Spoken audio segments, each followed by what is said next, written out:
All your mics are hot. Okay. Okay. But then how will I hear the thing?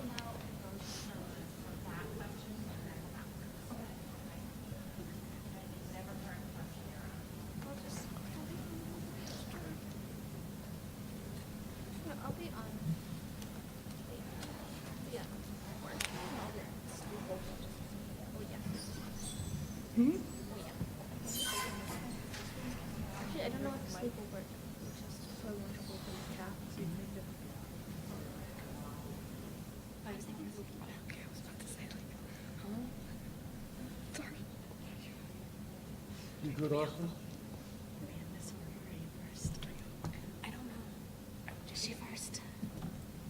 Are you guys gonna randomize us? We are. Okay. Make it spicy. Follow your lead. Of course. All the mics are hot. Yes. Oh, okay.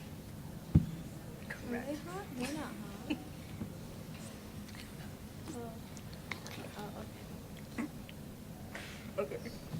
Mike, you ready? You ready? Let's stand by, everybody.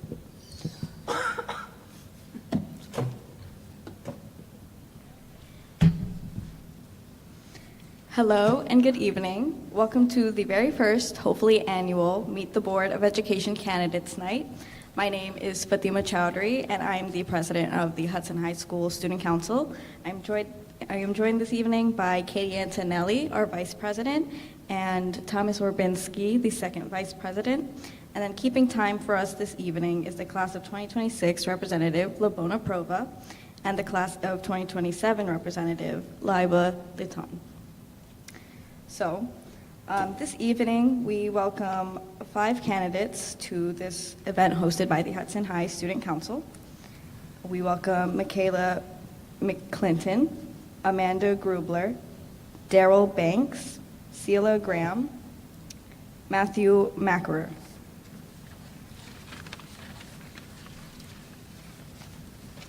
These 5 candidates are running for 2 seats on the board, each for a term of 3 years. All candidates have a brief bio, which can be found on the Hudson City School District website. And for the rules, the questions asked tonight were created by the Hudson High School Student Council, which has representatives from all grades. Please note that this event is an informative session only, so attendees are kindly asked and requested to refrain from speaking during the forum. After the event concludes, we ask that everyone leaves the building and that no campaign materials are distributed on school grounds. And so for the format, candidates, as this event is live streamed, when responding to each of the questions, please direct your response to the camera. And then each candidate is permitted a 2-minute opening statement. Please use this time to introduce yourself, addressing why you are running for the position, and detailing the personal skills and strengths that make you suited to this role. And 5 questions will be asked of every candidate. Each candidate will have 90 seconds to respond. There will be a 10-second warning before your time concludes. Speaking after the allotted time is prohibited, so please refrain from doing so. And at the conclusion of this event, each candidate will be given 2 minutes for closing remarks as well. Starting with Ms. McClinton, please introduce yourself, address why you are running for this position, and detail the personal skills and strengths that make you suited to this role. You have 2 minutes to respond. Thank you, Fatima. So, hi, my name is Michaela McClinton. I'm 31 years old, and I have 3 children in the Hudson City School District. 2 are enrolled in the junior high, and 1 is in MC Smith. I am an entrepreneur, and I also work as an agricultural and curriculum director of a local nonprofit. I grow food and herbs, and I teach agriculture, sustainability, and entrepreneurship to students across the state of all ages. My primary focus has always been the impact I can make locally, such as programs that I have run annually with Taconic Hills High School and Perfect 10 Hudson. I have about 6 years' experience handling budgets and working with a team to effectively provide hands-on learning experiences for my students. I went to school in Pine Plains and eventually transferred to Poughkeepsie High School. I was a straight A student in honors classes. I regularly scored in the 99th percentile in all of my state testing. I was in honors and was voted most likely to be valedictorian, But I did not walk the stage with my peers for graduation. I instead faced a series of events that eventually led me to Hudson, seeking a safe place to raise my kids. That was 10 years ago. I was 21 at the time and had just enrolled in Columbia Green studying environmental science. I was very poor, with 3 kids who needed special services and alone in a new city with no support. My relationship with the district did not start out on a good note. I had intense anxieties and fears as a parent, and the school felt like an adversary. Over the years, my children grew, and my confidence as a parent also grew, and in time, my relationship with the district changed. When a former assistant principal reached out to the community for a reading event, I decided I would be more involved, so I responded. Since then, that involvement has only grown, and I'm confident I've had a positive impact on the students I've had the pleasure of working with. I feel very strongly that I can be of service here in this capacity. I care about these kids, and I know that I have the skill set and life experience to be an effective advocate for all of our students, and feel very strongly that I can help to Your bridge time is up. connections. Thank you. Perfect timing. Next. Great. Hi, everybody. I'm Amanda Grubler. I'm really excited to be here today speaking to all of you. In some ways, I'd say my journey running school board actually began when I was about the age of the students here. After graduating from high school, I went to Oberlin College, where I majored in politics and pre-law. I was sure that I would go to law school. At the time, though, I was extremely lucky to land a work-study job tutoring in the local elementary schools. I worked tutoring 3rd grade literacy. And through that experience, I just absolutely fell in love with working in schools, and my thoughts for my entire future shifted. After graduating from college, I went to grad school at Harvard University, where I got my master's in education and began my teaching career. I've always thought that long-term, I'd like to merge my interest with politics with my career in public education, and so that's why I'm here today. I spent the past 19 years working in public education. I have been a middle and high school teacher, a school administrator, and worked in a regional office supporting literacy and math initiatives, training teachers and principals on curriculum and instruction. I'm also a parent of 2 students at MC Smith. My personal experience as a parent, as well as my professional experience as a teacher, school leader, and district leader, means that I have seen the school district from all sides. In these roles, I have worked closely on academic initiatives that have helped close student achievement gaps. I believe that my background in education would be a strong addition to the current school board, and I look forward to the opportunity to work alongside the other board members to set goals for the district. I hope to support the school board in focusing on making decisions that benefit all students and can make the Hudson City School District a district that all families who live within the district are proud to send their children to. And I talk really quickly. All right, good evening, everyone. I want to first thank the student council for having us. This shows you probably are going to be our future leaders someday. So thank you for that. My name is Darrell Blanks. I actually walked across this stage 40 years ago, 1984, Hudson High School graduate. I've been an active member in the community for 25 plus years. I've been a youth mentor, a youth sports coach, and a director of an after-school program. I am deeply committed to ensuring the success of our students. The reason I'm running is because the students in this district are the future of our community. With that being said, I believe that our schools play a crucial part in the future of not just our community, but in the future of this country. As a school board member, I will advocate for policies that prioritize student well-being, academic excellence, and equity. Our students deserve the best education possible. I've always had the ability to work with others and the strength to lead and stand alone when necessary. I will strive to improve curriculum, support teachers, and provide resources for student success. The teachers in this district are responsible for the education and guidance of the students while they're in school. It is my goal to create a safe and orderly environment that is conducive to teaching and learning. Every student deserves an equal chance to succeed. Every student deserves a chance to learn in an environment free from fear, bullying, and school violence. As a board member, I will welcome feedback from parents, teachers, students, and the community, as it will take all of us working together to accomplish our goal of creating and maintaining a strong education system. Thank you.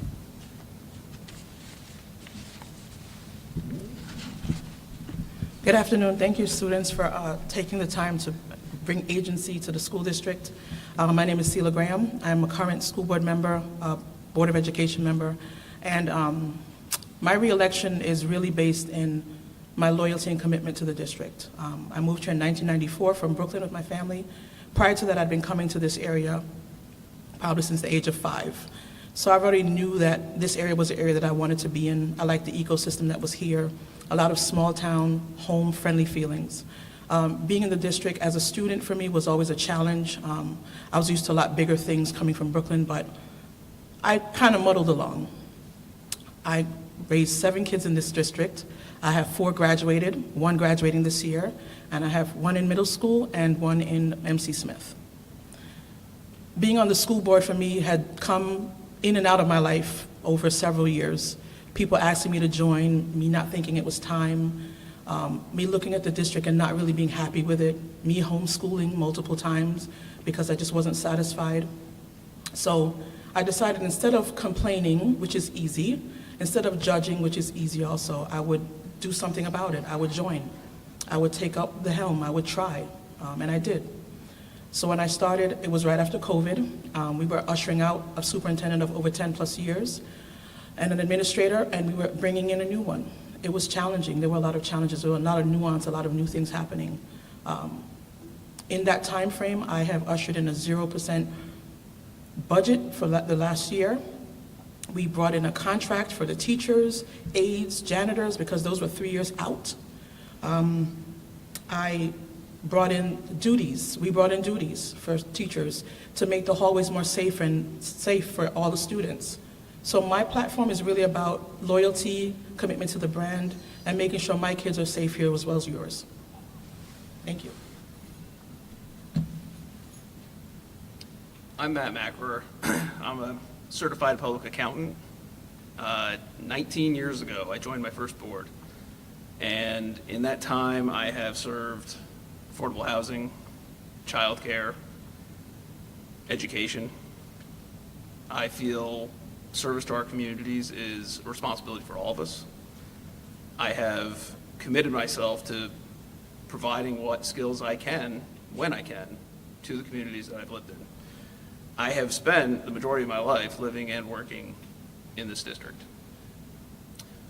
23 years ago, I walked across the stage here.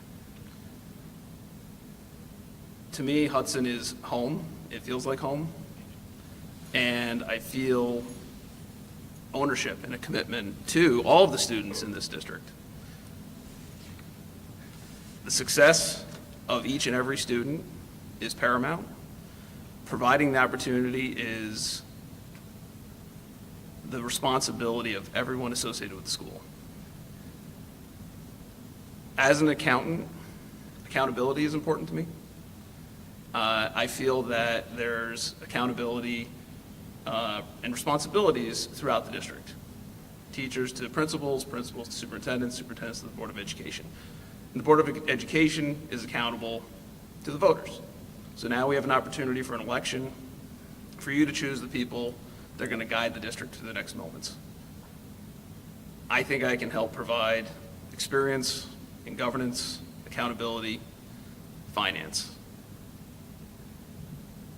And I feel that the commitments that I have made to my community and the skills that I can bring to this district will help all of our students going forward.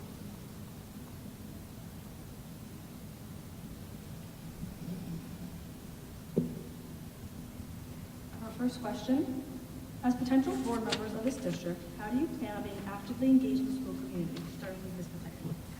McClellan? Thank you for your question. So I have been pretty actively engaged in the community.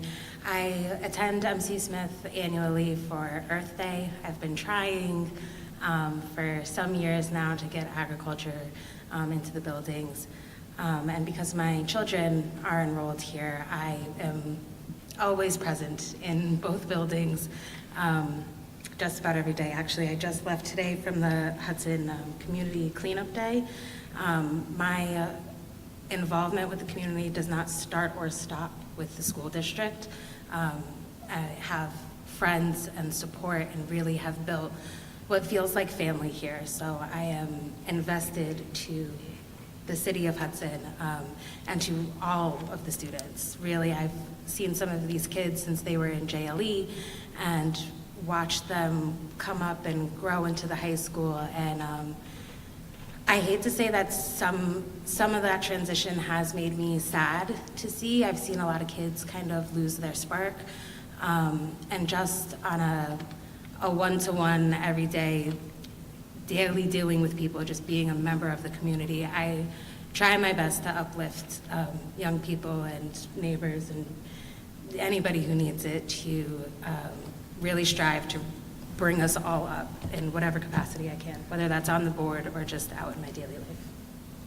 Thank you. Hi. One of the things that I love about living in Hudson is actually how easy it feels to be involved in the community, and what a strong sense of community there is. So whether it's attending events at the schools, whether it's going to basketball games at the Hudson Youth Center, whether it is participating in Waterfront Wednesdays or programming at Kite's Nest or the programming that happens at the Hudson Area Library, I feel like there's so many different components to our community that all, in essence, right, are supporting our youth and supporting our schools. And I think that I enjoy attending all of these things already as a school board member. I think it would be my responsibility to continue to go and continue to really make sure that I'm seeing the district from all sides. So I'm seeing what students are bringing, what their performances are, what the sporting events are, what the debate, everything that's going on in the community. And so I would really welcome the opportunity to continue to be doing that, and in that space, making sure that I'm there as an advocate for the public schools and advocate for the work that we'd be doing as a board. All right. I believe that working with community supports and outreach staff is critical, along with working with the school, guidance counselors, social workers, and resource officers. Focusing on individual needs of each student will make a big difference. We have to make sure that personal responsibility and accountability is provided for everyone.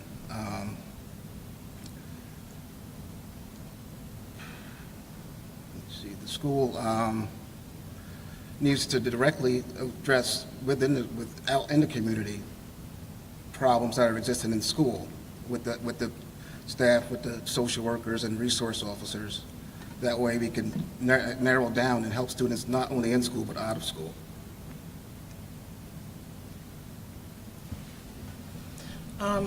So currently, I sit on the facilities board of the Board of Ed, and one of the things that I wanted to do when I first got on the board was look at the infrastructure of the school.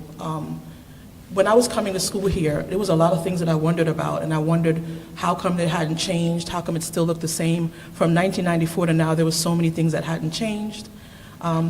Hearing the teachers talk and seeing the environment of the school, talking to my own kids, neighbors, aides, janitors, the pool person, just looking at the school on a whole as its own separate ecosystem. Again, I wanted to make sure the social soil of the school is better. Not just it's all about the kids, that's not my stance. My stance is that all of us play a part in making it a healthy space for everyone. You have people that are traveling an hour away to come here to work. They're away from their families, their homes, their neighborhoods. They should be able to come here and feel safe and comfortable. That's a priority for me. Having the kids be here and have agency, you guys are doing that right now. Having kids be here and not only be regulated to like being in the classroom or moving from place to place, but feeling comfortable in the hallways, feeling safe in their environments, and knowing that everyone that's here is here for each other. It's not just a one-way street. The kids give something to the teachers give something to the kids. The janitors are here doing great jobs. You come in the morning, you smell it, you see it, you know that someone's taking care of the buildings, taking care of the grounds. These are the things that strive me to be a better board member. It's not just the bigger picture of what's happening now, but it's the nuts and bolts, it's the small details. Thank you.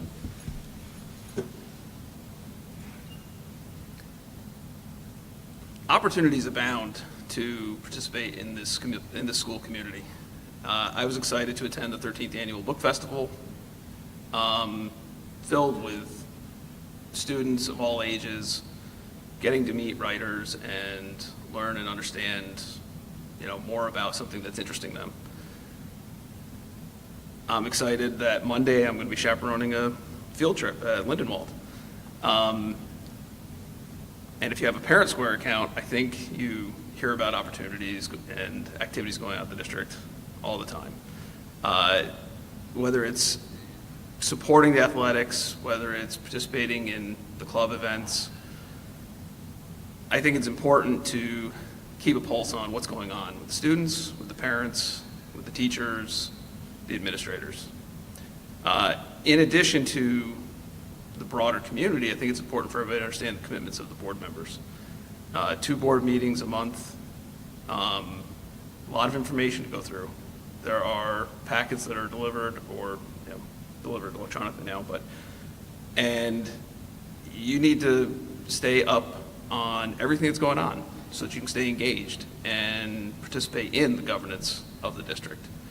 It's a commitment unto itself, and it's important for all of us to be sure we're clear about that. All right, second question, starting with Ms. Grubler. Given the current challenges of teacher shortages, what ways would you recommend recruiting and retaining staff? Great.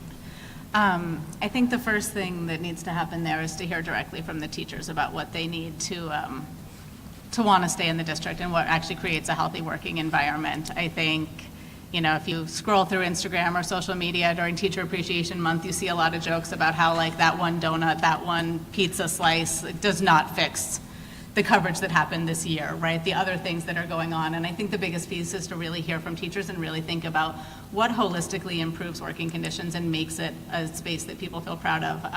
Having been an educator for, a teacher for years myself, nobody's in it for the money.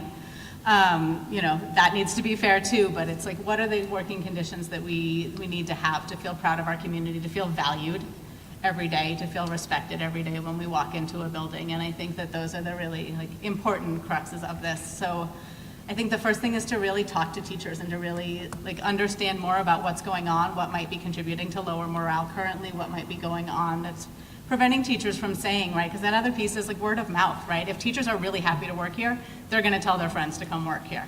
If they're not, then we're going to have teacher shortages in that way. And so I think just listening to our teachers, listening to what they need, creating working environments where they feel supported, respected, and valued, and then recruit, and I'm going to be out of time. And in terms of recruitment, I think it really is just that follows. When teachers are proud to be and happy to be where they work, more applicants will come into our district. Well, in order to have teachers want to come here, I think that you should talk to teachers that have been here and stayed here for numbers of years. I mean, I'm looking around, particularly right in front of me, at one of my teachers who's been here for at least 40 years, because I was here 40 years ago. But I think that's a big component, is talking to teachers that have been willing to stay and stay the course. So when we were looking at recruitment from a school board level, we thought, okay, let's make sure when we bring this contract in, that it's a contract that is something that they can brag about. So we did that. Hudson City School District teachers are paid the highest in the region. But then we knew that wasn't just the issue. People weren't showing up to work because of money. There's a culture, right? You have to have a good culture. You have to have a good reason to get up in the morning and drive from God knows where and come here and teach people's kids. You have to love it.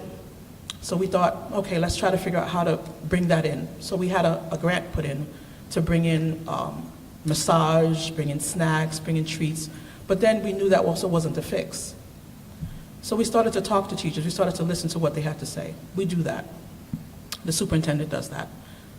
The aides, we talk to the aides. We talk to everyone that's going to be a part of the process. There's not just a shortage with teachers. There's a shortage with aides. There's a shortage with staff in general. I think the only full department right now is Tyler Kreitzman's department, which is still great. But we have to look at what they're getting. We have to look at what they're going to step into. Are they going to step into a space where they're going to have community and agency as well as teachers? Yes, you have a union. Yes, you have people that are not always going to be on side, but it's not about co-signers. It's about effective work. Is there efficacy in their work? And so that's what we're trying to do, build a curriculum that they can be proud of, make sure that the administration has the ear and not just the mouth, right? That's why you have 2 ears. But also to make sure that they know that they're being supported in their professions. That's what we do.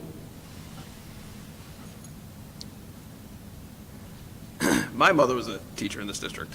I got to witness firsthand the effort, the hours, the dedication that teachers bring to their work every day.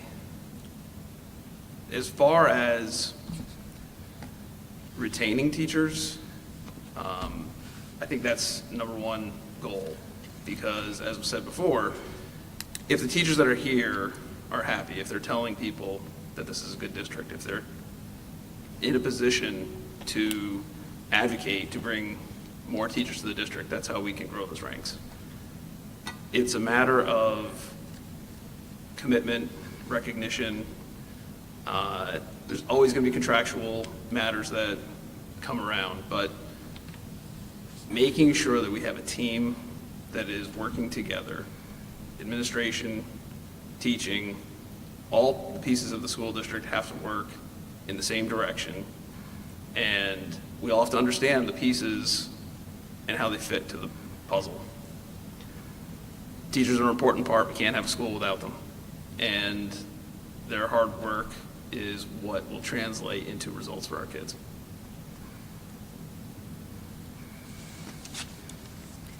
So I've had the pleasure of working pretty closely with a lot of teachers in Taconic Hills and a few in Hudson City School District. I won't give too much detail because I don't want to call her out, but in that capacity, I have met and spoken with teachers who were here for a short amount of time and left very quickly. And the feedback that I received was that when the recruitment was done, they believed that they were coming to a quiet suburban town that was very modest and quaint and cute. And when she got here, it was not that, and was taken aback.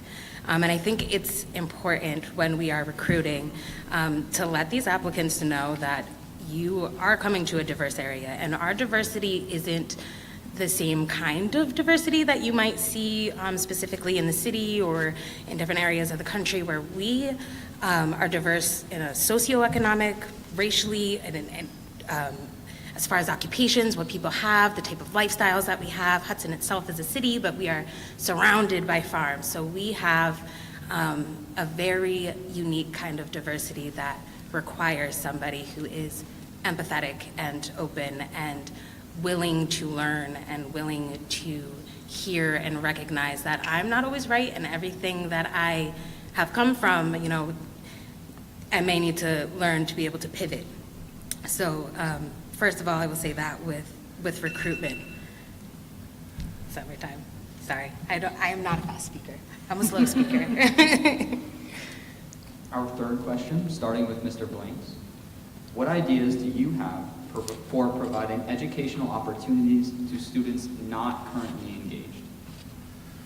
Well, I guess the main thing is you have to ask the students what they want from out of school and what programs that they would like to be seen. That's the start. Then you have to work together with everybody, the guidance counselors, the teachers, the parents, to find out more of that, what the students need. In order to provide what they want, we have to find out from them. That's the main thing, in my opinion.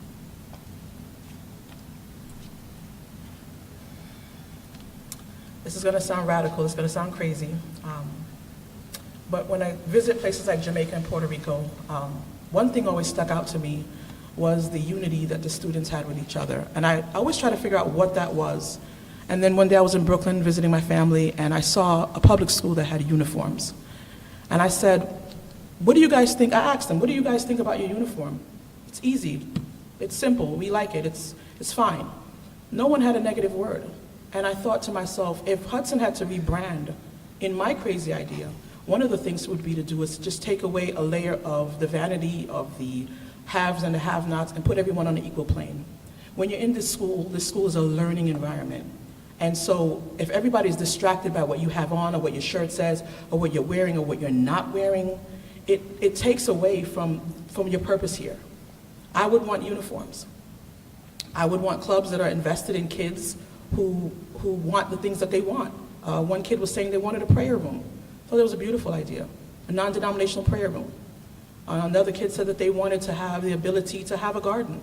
And immediately I thought we had a garden before, and I was like, oh yeah, we need to bring that back. So as we look at the things with the kids that could have things, we also have to ask them, what don't you have that you want here? We have to ask them, we have to give them the opportunity to be a part of the conversation. I think when you talk to homeschoolers, their issue is always the same. There's not enough options. Giving kids more options is important. I don't know. And hopefully you appreciate that answer. I'm an accountant. I have a bachelor's degree in applied economics and a master's in professional accounting. I didn't learn child psychology, and I didn't learn classical or innovative educational techniques. I know people who did, and they're called educators. And I want to know from our educators. The district has a lot of them in our employ. We have teachers and administrators who are professionals at this. I don't have the answer to solving that problem. But I want to talk to the people who I think have the answer and find the solution.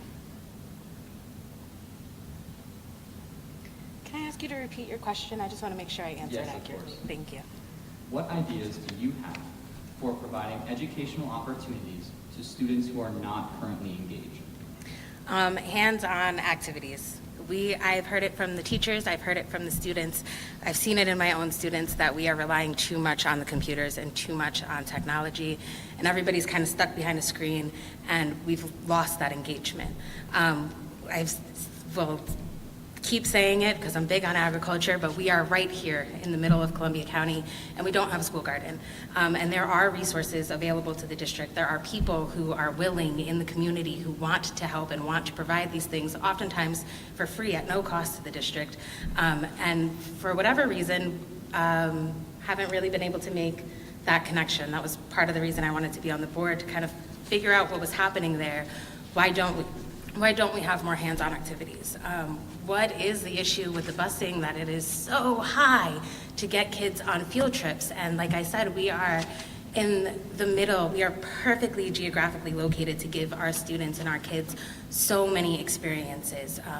Being right here, so jump on the three-way to get to the city. We're right next to Albany, in between the Berkshires and the Catskills. We are surrounded by opportunity, and our kids shouldn't be confined to just four walls of a classroom all the time. And I think that teachers engaging with students off of the computers is a big first step in that. Thank you. The first thing I would say is just that I truly believe that all kids want to do well. There's no kid who sets out to be disengaged in school. And I believe that kids will be engaged if they feel appropriately supported, if they feel appropriately challenged by the instruction, and if they feel seen in the curriculum. Now, that is not necessarily easy to do, right? So I think about my work on the board being, what are the supports, what are the resources, what are the policies that we need to put in place to make sure that kids are appropriately supported in school, that they are appropriately challenged in school, and that they do feel seen in the curriculum. And they feel seen by their teachers, by their administrators, by the superintendent, by the school board. So that's what kids want to do well, and it's our job to put the policies in place that set them up for success. Thank you. And for our fourth question, starting with Ms. Graham, what ideas do you have to enhance the educational opportunities of students who are currently engaged? The students that are currently engaged definitely want more. The first thing we did is we opened up the opportunity for higher advanced classes to everyone.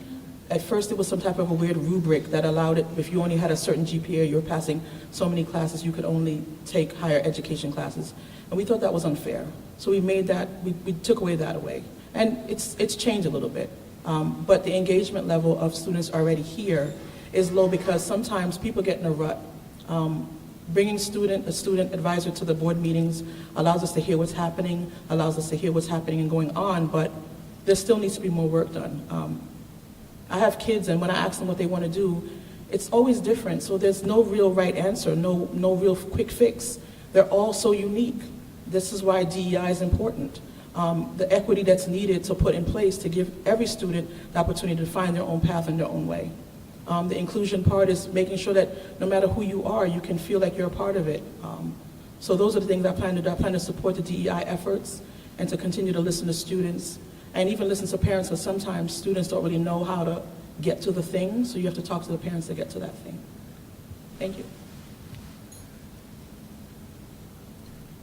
I won't give you the same answer as the last one. The New York State Education Department publishes a lot of great data, and I've been looking at some of it recently. You can pull up any school, any county, any BOCES, and look at what is going on there. I know in Hudson, comparing it to other schools, we seem to have some limited offerings for AP. The more the engaged students get exposed to, the more opportunities they have to see what is in the world all around us, the more they can find their path. And really giving them the opportunity to understand what the options are for them, and whether that's still here, whether that's in a career or in further education. I think that the school has to provide a window into the options there. I was very happily able to recently host New Vision's intern who was interested in a career in accounting. And he came to my office for 54 hours, and my goal was really just to show him what our careers are about. It wasn't necessarily deep, but it was broad, and it was an opportunity to consider, is this something that interests me? Is this something I like to do? Opportunities to see what's in the world, that's what the students need.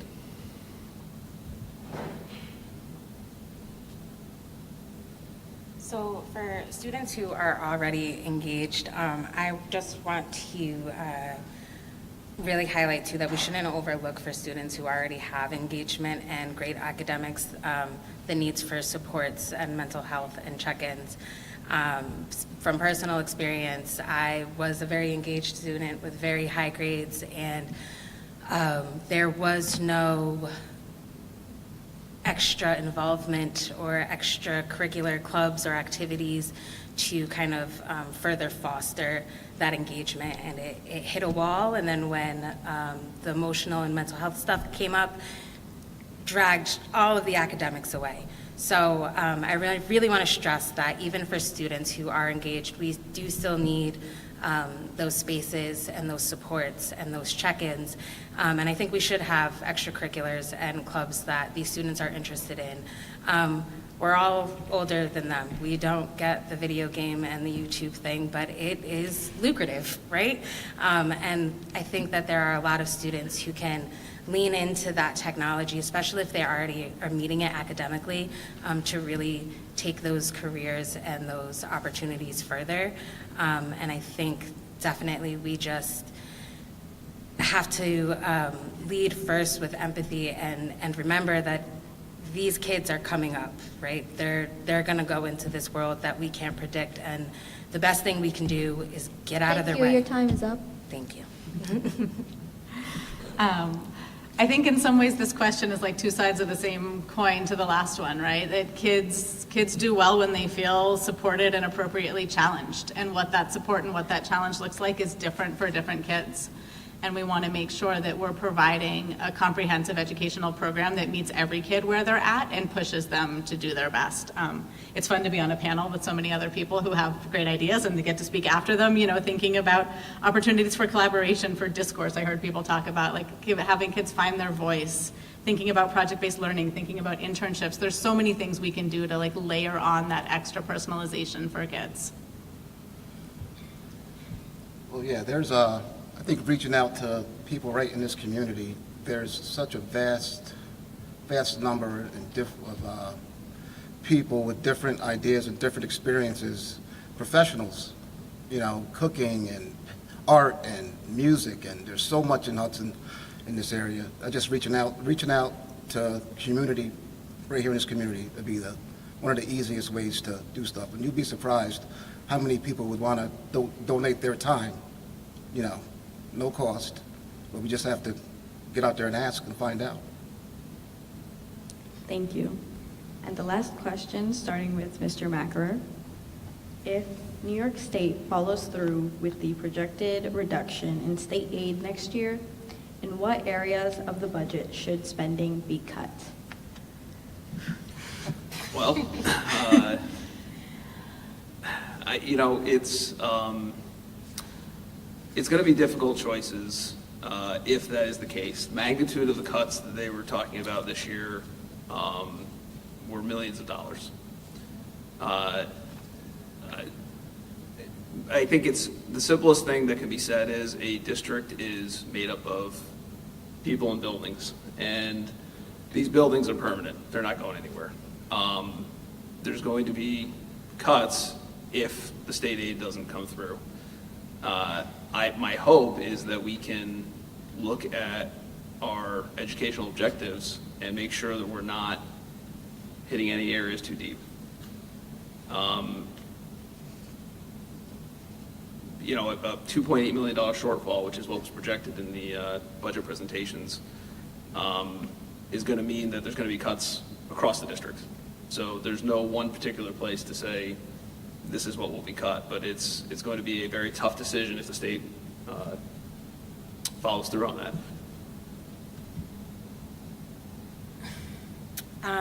I am not familiar with the current budget as it is, so without having it in front of me, wouldn't be able to accurately tell you what I think would be the first thing to go.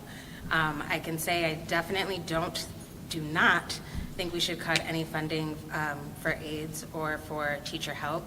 I've heard it echoed multiple times that supervision is a concern and that engagement with students is a concern. I will say that if we are to face those cuts,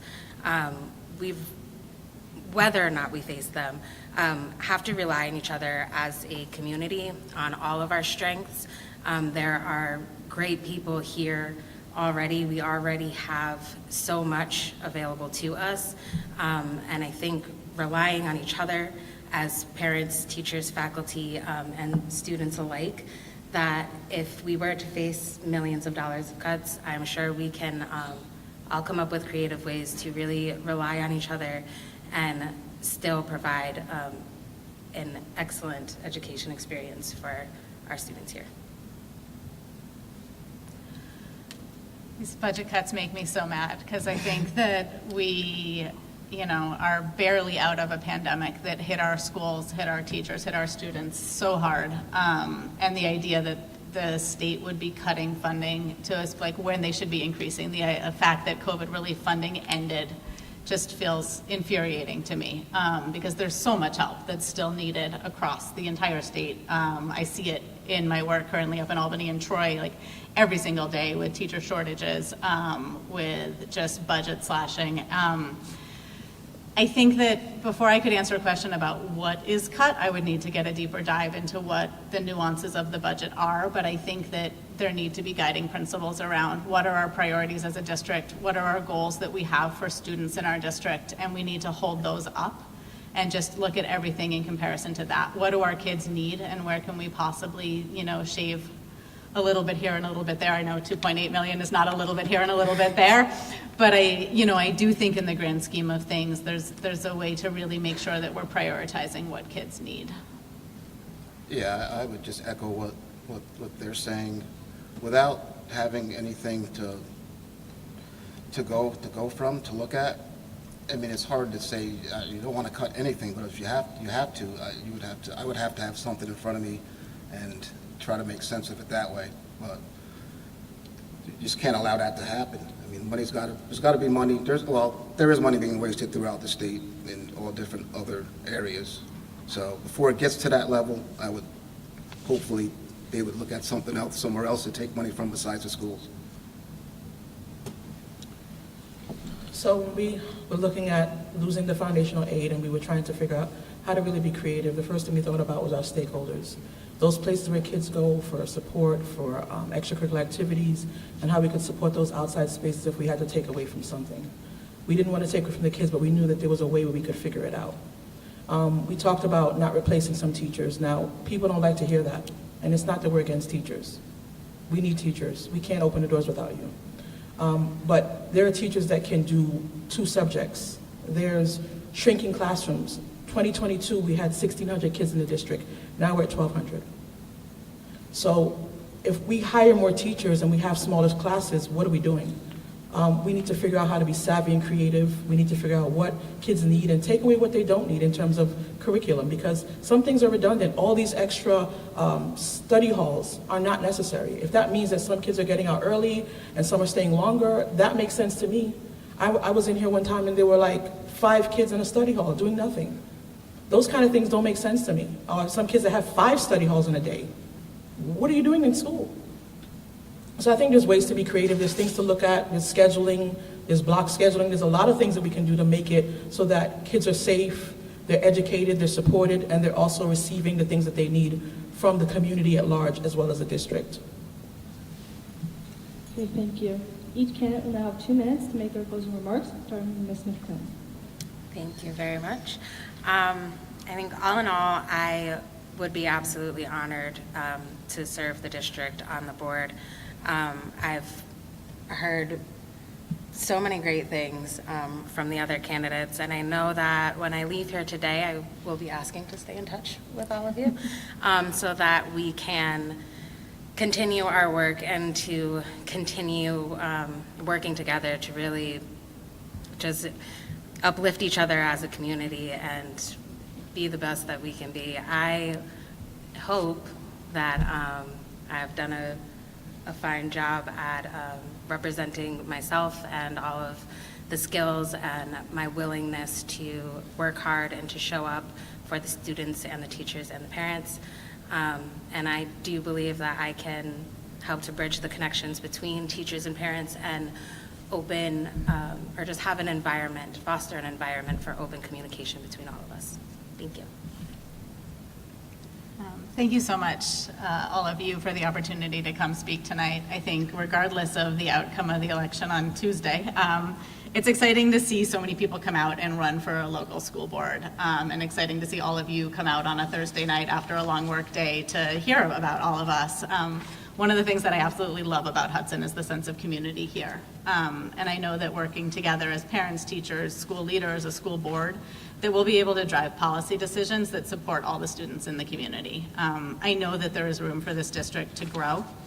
I also know that both of my daughters have had an overwhelmingly positive experience in the Hudson City School District so far. It's gonna make me a little emotional. They come home from school so excited to tell me about what they have learned each day, right? The Children's Book Festival last month, when they came home with the author talk and the books. Mom, we're gonna meet this person, you have to come tomorrow. My 3rd grader in Mrs. Lent's classes aced her multiplication tables while also taking swim lessons in gym class and participating in Miss Anderson's weaving club at lunchtime. I mean, I wish I could be a 3rd grader. My pre-K in Miss McDonald's class is learning to read through explicit phonics instruction while also having so much play-based learning time still and making so many friends. If elected to the board, I'll be an advocate for the Hudson schools and use my voice to elevate all of the amazing things that are happening in the district while also supporting policies to improve where needed. My first responsibility, if elected, will be to listen more about the current state of the district. So listening to families, listening to teachers, the leaders, the superintendent, and I'd like to work to build transparent and open communication between all parties so that we're able to work together and be on the same team to enact policy that best serves our students. I'm excited to continue the DEI work that the district has already embarked on, and to look closely at systems and structures we can put in place to support student attendance and performance. So thank you again for the opportunity to speak to all of you tonight. And I'm really excited for the future of our school district and the future of our community.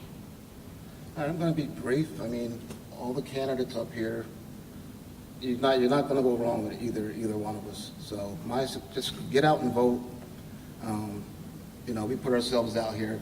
I mean, I'm not comfortable in front of people like this, but everybody's here because they care about this community. It's, you know, we all care, so just get out and vote for 2 people, or 1.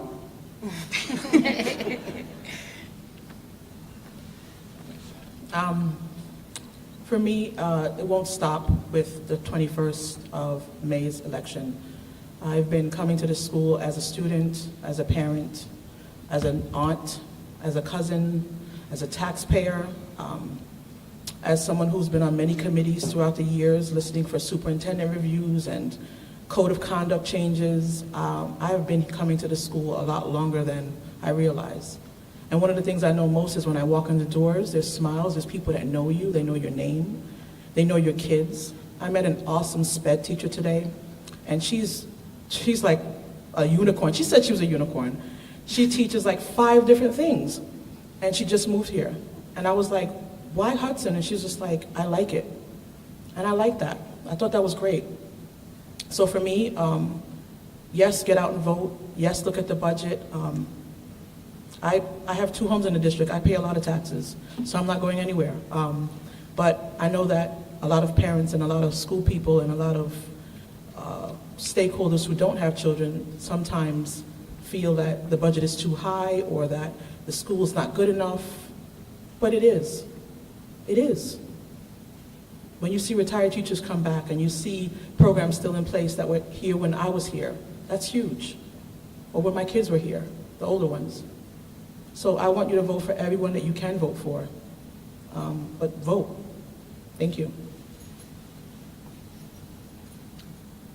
I want to thank the Student Council for hosting this event. It's a great opportunity for them to participate in civics and everyone else here to get involved in managing and governing the district. A lot of people have used the word transparency with me lately about the district. And I've been attending a lot of meetings. There's a lot of questions being asked. And the information that comes back seems very limited, I'll say. I think that it's important that this public body is clear about what its objectives are, how it's going to measure performance against them, and that it's going to make changes if they're not working. I think that the ability to change and grow is an important lesson for our students, our kids, and it's an important lesson for the district, the board, any of us who want to be involved. So I'm looking forward to serving. I am interested in seeing that this district thrives. I want people to live in this district. I want students to attend this district, and I want everybody to be proud to be associated with it. Thank you. And this concludes our event for the evening. We would like to thank each of the candidates and community members for joining us. Please remember to vote. The board elections and school budget vote is Tuesday, May 21st from 11 a.m. to 8 p.m. There are 3 voting locations for District 1, which is the city of Hudson. It will be at the Central Firehouse on North 7th Street. For District 2, Greenport, Stottville, Stockport, and Ghent, it will be the Greenport Community Center on Town Hall Drive. And for District 3, Claverick, Livingston, Taconic, it will be the A.B. Shaw Firehouse Route 23.